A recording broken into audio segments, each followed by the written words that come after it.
Assalamualaikum warahmatullahi wabarakatuh. Baik teman-teman, jadi kita bertemu lagi di mata pelajaran pemrograman dasar ya. Kemarin kita sudah belajar tentang bahasa pemrograman, perangkat lunak bahasa pemrograman komputer. Nah, kemudian hari ini saya mau lanjut ke kompetensi dasar 3.3 dan 4.3 ya, yaitu menerapkan alur pemrograman dan struktur bahasa pemrograman komputer dan juga menulis kode pemrograman sesuai dengan aturan atau sintak dari bahasa pemrograman itu. Oke, sebelumnya jadi materi yang akan kita pelajari adalah yang pertama ada editor lingkungan kerja bahasa pemrograman komputer. Terus yang poin 2 adalah struktur program bahasa pemrograman komputer yang kemarin sudah ada di modul yang saya upload ya. Jadi bisa kalian buka kembali untuk mengingat lagi. Dan yang ketiga ada menguji kode program bahasa pemrograman komputer. Oke, masuk ke poin yang pertama ada editor lingkungan kerja bahasa pemrograman komputer. Nah, ini saya singgung sedikit ya tentang pengertian editor. Jadi, text editor itu merupakan perangkat lunak untuk melakukan penyuntingan teks. Jadi, dia tuh tidak menyediakan tampilan dalam bentuk Windows gitu. Jadi, berbeda ya dengan word processor atau text editor ini tuh tidak melakukan pengaturan format dokumen kayak gitu. Nah, terus juga text editor ini sering disediakan oleh sistem operasi atau paket dari software development. Jadi dia itu digunakan untuk mengubah konfigurasi file serta kode sumber dari bahasa pemrograman kayak gitu. Contohnya kalau yang Microsoft Windows ya, kalau dari Microsoft Windows itu Notepad itu kan yang text editor yang lebih sederhana yang biasa kita jumpai kayak gitu. Nah, kemudian nanti untuk yang selanjutnya bisa dicari di internet ya. Ini langsung saja lewat yang materi yang kedua karena kemarin sudah saya jelaskan. Jadi langsung yang ketiga ada menguji kode program bahasa pemrograman komputer. Nah, saya ngambil dari soal yang kemarin ya karena saya hampir semua belum mengumpulkan tugas yang saya berikan kemarin. Jadi hanya ada 2 orang yang udah mengumpulkan tugas. Itu pun belum sesuai dengan apa yang saya maksud dari pertanyaan soal ini. Tapi ya udah saya apresiasi, dia udah berusaha untuk mengerjakan, itu lebih bagus daripada yang tidak sama sekali mengerjakan. Oke, melihat soal di sini, ini kan ada soal, buatlah program menggunakan bahasa Pascal untuk menghitung luas dan keliling tanah seperti gambar di samping. Nah, jadi tugas kalian kan untuk membuat program ini ya, buat menghitung luas dan keliling tanah. Nah, sebenarnya fungsi saya kasih note di sini itu untuk memudahkan kalian agar tidak bingung untuk mengerjakan. Jadi sebelum kalian membuat programnya, itu kalian harus menyusun algoritmanya dulu. Jadi jangan langsung mikir gimana ya programnya kayak gitu. Nanti akan membuat kalian bingung. Jadi pertama itu kalian harus membuat algoritmanya dulu. Nah, kemudian ketika kalian udah tahu algoritmanya, jadi kalian udah tahu gimana sih cara menghitung luas dan keliling pada gambar ini, apa sih rumusnya kayak gitu. Nah, kalian baru kemudian tulis runtut langkah-langkahnya. Nah, baru kalian logika gimana untuk masuk ke dalam bentuk program atau codingnya. Nah, langsung aja seperti ini. Jadi algoritma pada gambar tersebut tuh kayak gini. Ini kan ada 2 bangun ya. Jadi ini tuh bangunnya itu apa sih sebenarnya? Kalian tulis di sini. Nah, yang saya maksud kemarin itu ini. Kalian itu tulis algoritmanya seperti ini. Jadi gambar ini tuh kombinasi dari apa sih? Kalian tulis yang pertama. Ini kan ada ini ya, persegi panjang. Nah, kamu tulis di sini persegi panjang. Kemudian yang kedua ada bangun segitiga. Nah, yang kedua ada segitiga. Nah, untuk menghitung luas dari ini tuh gimana sih? Jadi kalian tentukan rumus dari masing-masing bangun tersebut. Jadi ada persegi panjang tuh luasnya adalah panjang kali lebar. Kemudian kalau segitiga luasnya adalah setengah alas kali tinggi. Nah, untuk menghitung keliling kalian juga harus merumuskan kayak gini. Nah, setelah kalian ini kan kalian udah ada bayangan ya kalau menghitung kombinasi dari dua bangun ini gimana, kan otomatis kalau mau kita mengetahui luas dari bangun ini kan ada dua bangun, otomatis kan luasnya adalah penambahan dari bangun satu ditambah luas dari bangun dua ya. Nah, jadi kita butuh nilai pokok mana saja yang harus kita inputkan ke dalam program yang akan kita buat nanti. Jadi kan ini ada luas panjang, persegi panjang, berarti kan kita butuh panjang ya. Ini kita butuh panjang, kemudian juga lebar. Selain itu kan ini setengah, kemudian kali alas. Nah, alas segitiga itu yang mana? Ini kan alas segitiga kan yang ini. Ini adalah alas segitiga. Alas segitiga ini berarti kan panjangnya, ukurannya itu sama dengan lebar dari persegi panjang ini ya. Nah, ini kita tuliskan, berarti lebar sama dengan alas. Oke, jadi panjang, lebar, kemudian apalagi ada tinggi. Nah, ini. Jadi nilai ini adalah nilai yang harus kita inputkan ke dalam program Pascal nanti. Nah, di sini tolong disimak ya. Ini adalah saya yang ini membuat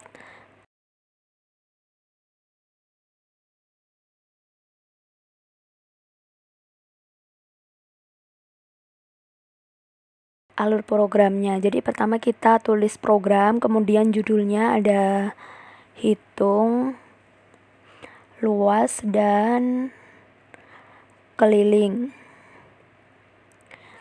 Oke ya, jangan lupa di akhir mesti ditambahkan titik koma ya. Terus selanjutnya kita ketik uses CRT. Kemudian kita deklarasikan variabelnya var.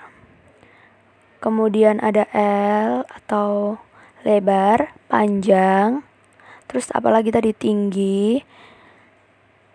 Kemudian kita deklarasikan ini adalah integer. Oke, kemudian untuk kita butuh sisi kan, berarti kita tulis S, luas dan keliling. Nah, ini kita deklarasikan tipe datanya adalah real karena bisa jadi hasil dari perhitungan ini nanti koma, ada komanya kayak gitu. Oke, kemudian begin.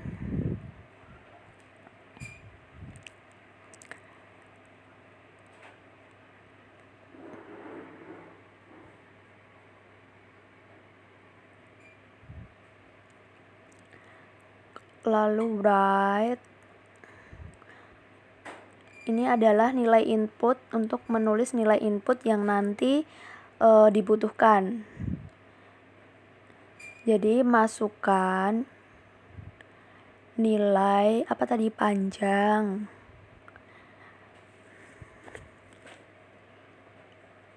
Kemudian ada readline.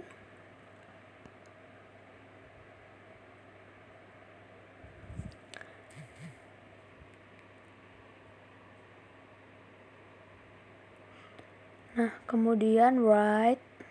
Nah, ini di copy aja ya biar cepat.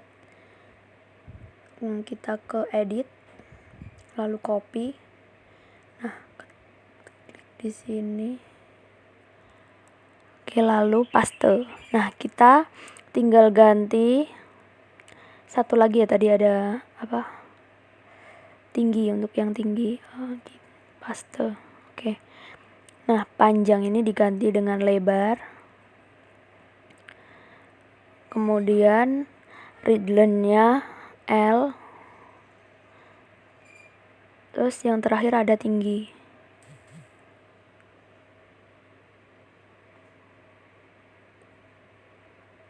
T. Oke, sip. Luas. Nah, kita menghitung rumus luas tadi ya yang kita peroleh dari hasil algoritma kita tadi ya. Kan luasnya ada luas persegi panjang dulu, ada panjang kali lebar, kemudian ditambah luas dari segitiga. Ada 0,5 atau setengah kali alas, kan tadi sama dengan lebar ya. Jadi kita tuliskan lebar, kemudian kita tuliskan tinggi. T. Oke, ini udah untuk menghitung rumus luas. Nah, kemudian untuk S atau sisi untuk menghitung keliling tadi. Ini SQRT ini maksudnya ini ya, kuadrat. Kalau dalam program tulisnya kayak gini untuk menggantikan kuadrat.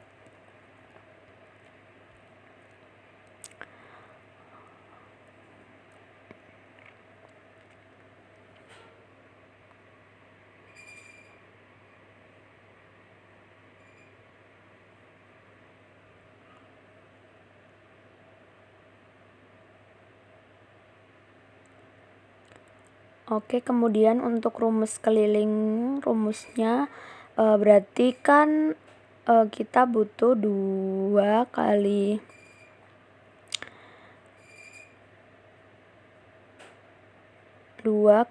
panjang ditambah, kan sisi segitiganya ada 2 ya, berarti 2 kali sisi segitiga atau S, kemudian ditambah dengan lebar yang paling kiri. Lebar paling kiri kan lebarnya 1 aja kan. Oke, terus udah. Jangan lupa kasih titik koma, lalu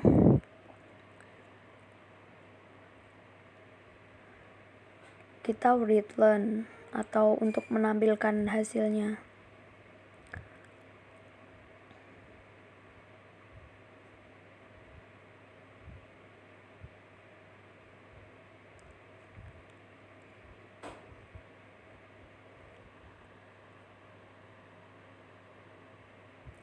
Jadi nilai luas bangun tersebut adalah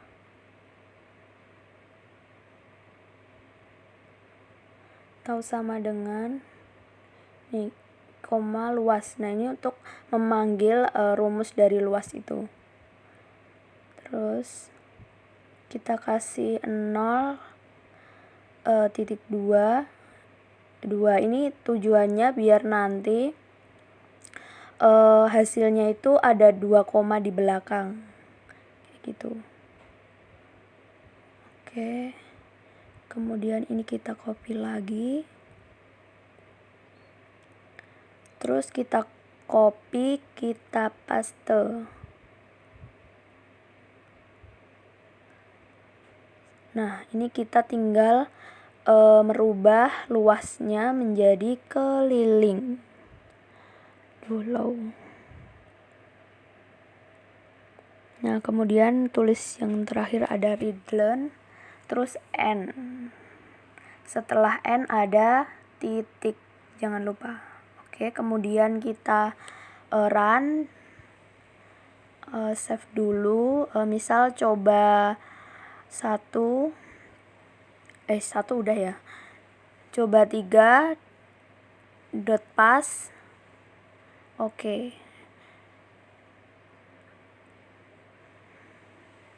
Kita tunggu.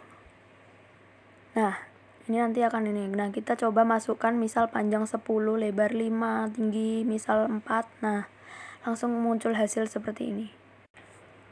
Nah, oke, setelah kalian memperhatikan tadi, kalau bisa dicoba ya. Nanti tetap harus dikumpulkan screenshot bukti kalian kalau udah mengerjakan.